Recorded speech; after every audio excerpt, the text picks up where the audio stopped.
समाज को सुव्यवस्थित सुचारू रूप से चलाने के लिए वर्ण व्यवस्था बहुत ही उपकारी है। वर्ण व्यवस्था टूटने की वजह से अभी वर्तमान में यह सारी समस्या आ रही है। सारी समस्याओं का मूल है वर्ण व्यवस्था का टूटना। यह जो वर्ण व्यवस्था है वो ऊंच नीच की व्यवस्था नहीं है। मतलब सबसे ऊंचे ब्राह्मण और उससे थोड़े नीचे क्षत्रिय वैश्य और अंत्यज है वो सबसे नीच है, ऐसी यह व्यवस्था नहीं है। कोई ऊंच नीच नहीं है। यहाँ भगवान ने मानव का निर्माण किया है। भगवान ने मानव का निर्माण करके खुद उसके हृदय में बैठे हैं, तो ऐसा कोई व्यक्ति नीच कैसे हो सकता है। डोंगरे महाराज जी कहते थे, नीच तो वो है जो दूसरों को नीच समझता है, वही नीच है। सभी हम एक ही परमात्मा की संतान हैं। यहाँ उच्च नीच है ही नहीं। यह जो व्यवस्था है वो व्यवसाय की व्यवस्था है। यह जो व्यवस्था है वह भौतिक व्यवस्था है। यह व्यवस्था पहले जन्मजात नहीं थी, बाद में जन्मजात भी हुई। इसके पीछे भी एक कारण है, वो भी मैं आगे बताऊंगा। लेकिन यह जो व्यवस्था है वो कर्म की व्यवस्था है।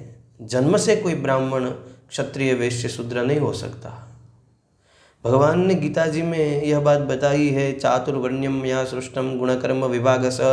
और यह बात हमारे कई धार्मिक लोगों ने, कई हमारे महापुरुषों ने कही है, लेकिन उसका खंडन करते हैं कई लोग जो इस व्यवस्था को जन्मजात कहते हैं।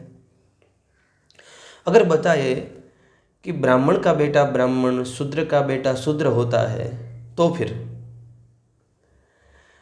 हम जब पूजा में बैठते हैं तो किसी यजमान को अपना गोत्र याद न हो तो उसे हम कहते हैं कश्यप ऋषि का नाम मन में लो और कश्यप गोत्रोत्पन्न, ऐसा हम बोलते हैं।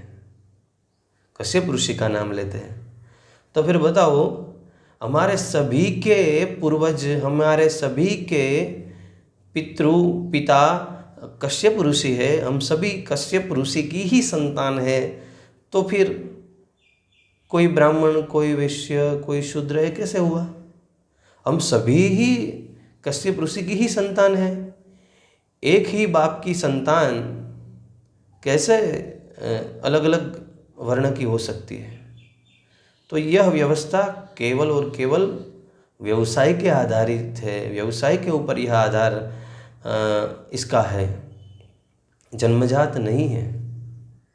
और वैसे भी जहाँ भागवत जी में आता है ययाति चरित्र, उसमें ययाति के ही बेटे जो 5 है उसमें से यदु के यादव हुए, पुरु के पौरव हुए, अनु के म्लेच्छ हुए, तुर्वसु के यवन हुए। तो यह ब्राह्मण, क्षत्रिय, वैश्य, शूद्र इतने ही नहीं, इस पृथ्वी में जो सारे मनुष्य है, पूरी मनुष्य जाति, वो ऋषियों की संतान है। बाद में अपने आचरण से भ्रष्ट हो गई। कोई यवन हो गया, कोई विदेशी अंग्रेज हो गया, कोई पुर्तगाल हो गया, लेकिन यह सभी लोग, सभी मानव समूह ऋषियों की संतान है, सभी परमात्मा की संतान है।